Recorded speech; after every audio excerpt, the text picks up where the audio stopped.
You know that moment when everything you thought you knew about your life just cracks open? At my own engagement party. Right there in the little mountain house I'd poured my heart into. I took off the $90 ring my fiancé had given me, walked across the room, and placed it in another woman's hand. I looked her straight in the eye and said, calm as anything, "Go ahead, sweetheart, he's all yours now." The whole room went dead quiet. 28 people holding their breath. And 2 years later, 2 whole years, I found out I'd just handed the ring to the one person he'd loved all along. Turns out the backup wasn't her. It was me. My name is Claire Morrison.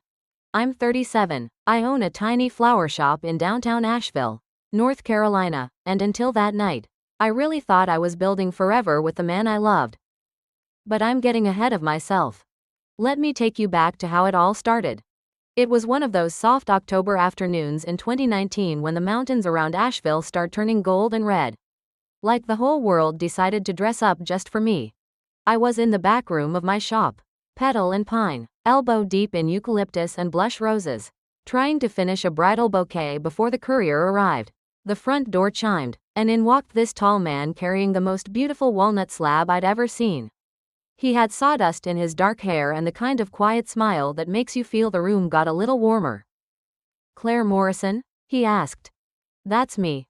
I'm Ethan Harper. You ordered a custom display table, but I gotta be honest. I added a little something extra.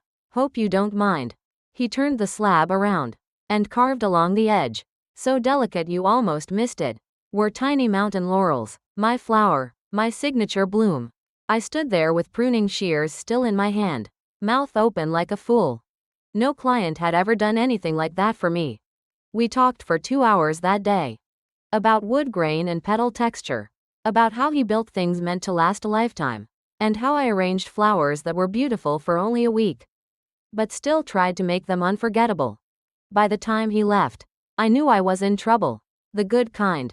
6 months later, on a rainy April evening, he showed up at the shop right at closing. He was soaked through, holding the tiniest velvet pouch. Inside was a silver ring with a raw rose quartz stone, no bigger than a teardrop. "I didn't want something that cost more than your rent," he said, grinning that slow grin. "I wanted something that felt like you. Soft, real, a little wild." I laughed through tears and said yes before he even got the full question out. We moved slow after that. He kept his cabin workshop 20 minutes up the mountain. I kept my little house with the wraparound porch and the wildflower yard. Weekends were farmers markets and coffee on my porch swing. His big hand wrapped around mine while we watched the fog lift off the Blue Ridge.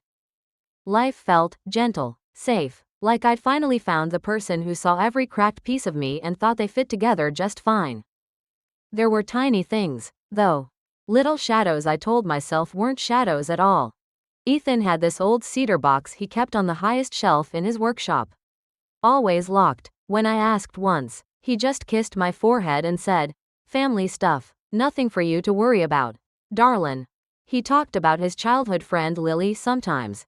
Voice softer than usual. "She was my little shadow growing up. Haven't seen her in years. But some people just stay with you."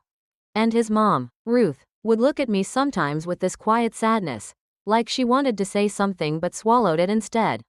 I brushed it all off. Love means trusting, right? And God, I trusted him. Little did I know, trust was exactly what was about to break me wide open. We decided to keep the engagement party small and simple, just the way we liked everything else. My little mountain house got the full treatment, string lights woven through the rafters, mason jars filled with baby's breath and mountain laurel, long wooden tables Ethan had built himself. I spent all week making garlands of dried lavender and eucalyptus that smelled like heaven when the evening breeze came through the open windows. 28 people, mostly Ethan's old friends from high school and the guys he'd apprenticed with. My people were just a handful, my assistant from the shop, my sister from Charlotte, and Mrs. Delaney next door who'd watched me grow up. I wore a simple cream linen dress and baby's breath tucked behind my ear. Ethan couldn't keep his eyes off me, or so I thought. The night started out perfect. Music low, laughter easy, fireflies blinking outside like they'd been invited to. Then Ethan's best friend Mason, 3 whiskeys deep, climbed up on a chair with his glass raised. To Ethan and Claire, he hollered. And let's be real, brother, if Claire ever decides she's had enough of your stubborn ass. We all know Lily's been warming the bench since we were kids. The laughter exploded, loud, careless. My stomach dropped straight through the floorboards. I turned to look at Lily. She was standing by the dessert table in a soft green dress. Cheeks pink, eyes on Ethan. She didn't laugh it off. She didn't roll her eyes or shake her head. She just smiled, small, secret, like someone had finally said the quiet part out loud. And Ethan? He laughed too. Not a shut up Mason laugh. Not an uncomfortable chuckle. A real one. The same laugh he gave when he was genuinely amused. Everything slowed down. I remember the exact sound of the ice shifting in my glass. I remember the string lights blurring because my eyes filled up so fast. I remember thinking, very clearly, this is it, this is the moment I stop pretending. I set my glass down, walked to the bedroom, took the ring off my finger, $90. Rose quartz, the one he said felt like me, and came back out. The room was still buzzing. People wiping tears of laughter. Somebody already starting the next story. I walked straight to Lily. She looked up. The smile faded the second she saw my face. I opened her hand, placed the ring in her palm, and closed her fingers over it. There you go, sweetheart, I said, soft enough that only the people closest heard at first. He's all yours now. Then I raised my voice so the whole room caught it. Party's over. Everybody, time to go home. You could have heard a pedal drop. I walked to the front door and held it open. One by one, they filed out, some mumbling apologies, some avoiding my eyes, Mason looking like he might throw up. Ethan stood frozen in the middle of the floor. Claire, what the hell are you doing? I didn't answer. I just looked at him until the last person left, then shut the door and turned the deadbolt. The silence that followed was the loudest thing I'd ever heard. He started pounding on the door before the last car even pulled out of the gravel drive. Claire, open up. This is insane. I didn't move. I just stood in the middle of my living room, surrounded by half-eaten blackberry pie and lavender garlands that suddenly felt like funeral flowers. The pounding went on for an hour. Then the shouting. Then Mason's voice joined in, slurring that I was overreacting, that it was just a dumb joke. Come on, Claire. I walked to the kitchen, poured myself a glass of sweet tea I didn't drink, and turned on my old cello playlist, low, mournful, perfect. I turned it up loud enough to drown them out, sat on the floor with my back against the couch, and let the tears come. They left sometime after midnight. I heard tires spitting gravel and then nothing. The next morning, before the sun was even up, I called a locksmith who owed me a favor from a wedding I'd done for his daughter. By 9 o'clock the locks were changed. The spare key Ethan had was useless. And every trace of him, his flannel shirts, his coffee mug that said, measure twice, cut once, the stupid little carving tools he left everywhere, was boxed and stacked by the door. I found the cedar box when I was cleaning out his nightstand. The one he'd always kept locked. The key was taped to the bottom of the drawer like he never thought I'd look. Inside were photographs, faded Polaroids of a gap-toothed little girl with Ethan's same hazel eyes, and a stack of letters addressed in purple ink. To my big brother Ethan. The earliest one was dated 1999. The little girl had drawn hearts around his name. On the bottom was one letter in adult handwriting, dated just last year. I still think about you every single day. I wish I could tell you why I disappeared. I wish I could come home. Love always. Your Lily Ann. My hands shook so hard the paper rattled. That afternoon I loaded the boxes into my truck, drove to his workshop, left them on the porch with a note that only said, take what's yours, leave me alone. Then I went home, blocked every number I could think of, and waited for the fallout. It came faster than I expected. Anonymous calls to my landlord about loud parties and strange smells. A delivery of wilted funeral lilies left on my shop doorstep with a card that read, for the one who couldn't handle the truth. I did what any sane woman does when her ex turns vindictive. I called a lawyer who scares men like Ethan for sport. 3 days later, certified letters went out, cease and desist. Harassment, the whole terrifying package. The deliveries stopped. The phone went quiet. For 6 months, I thought that was the end of it. Then Ruth, Ethan's mom, passed away suddenly. And everything I thought I knew cracked open all over again. The call came on a gray February morning while I was wiring peach tulips for a spring wedding. Claire, honey, it's Ruth. Her voice was thin, like paper about to tear. I don't have much time. When I'm gone, there's a letter at the attorney's office. Ethan will fight it, but you have to be there when they read it. Promise me. I promised. I don't know why. Maybe because she'd always looked at me like she was sorry for something she couldn't say. She died 4 days later. The funeral was small, held in the same little white church where Ethan used to drag me for Christmas Eve service. I sat in the very back pew. Black dress, veil hat, trying to disappear. Ethan never once looked my way. 2 weeks after that, the attorney's letter arrived. Both Ethan and I were required to be present for the reading of Ruth's final instructions. No exceptions. I almost threw it away. But something in Ruth's voice that last morning had sounded like unfinished business. So I went. The office smelled like old paper and lemon polish. Ethan walked in wearing the same dark suit he'd worn to the funeral. He looked thinner, older. When he saw me, he stopped dead in the doorway. Claire. Ethan. We didn't say another word. The attorney, Mr. Whitlock, cleared his throat and opened the sealed envelope. Ruth had left the house to Ethan, the savings to charity, and then came the part that made the air leave the room. To my son and to Claire Morrison, I leave the cedar box that has sat on my dresser for 26 years. Inside is the truth I was too weak to speak while I was alive.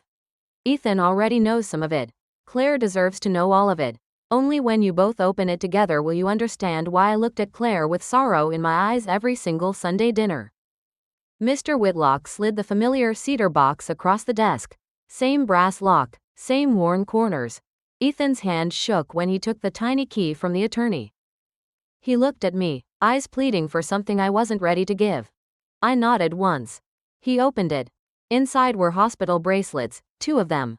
Tiny, dated July 12, 1991, a birth certificate for baby girl Carter, and a newspaper clipping about a car accident on Highway 25 in 1998.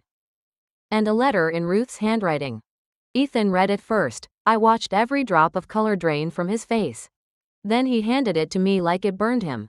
My dearest children. In 1998 I lost my daughter in a car wreck. Everyone survived except the paperwork. Lily Ann Carter is my Eleanor Ruth Harper, the baby girl I thought died the night our car flipped. The family who adopted her changed her name, moved away, and I never found her again. Not until Ethan did, 3 years ago. He recognized her the first time she walked into the coffee shop where he buys his morning roast. Same eyes, same crooked smile, same birthmark on her left wrist. He didn't tell me at first.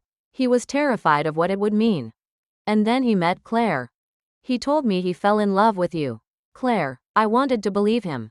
Lord knows I wanted to. But a mother sees. He stayed with you the way a man stays with a lifeboat while he waits for the ship he really wants to come back into harbor. I begged him to tell you the truth. He said he would, after the wedding, when Lily was ready.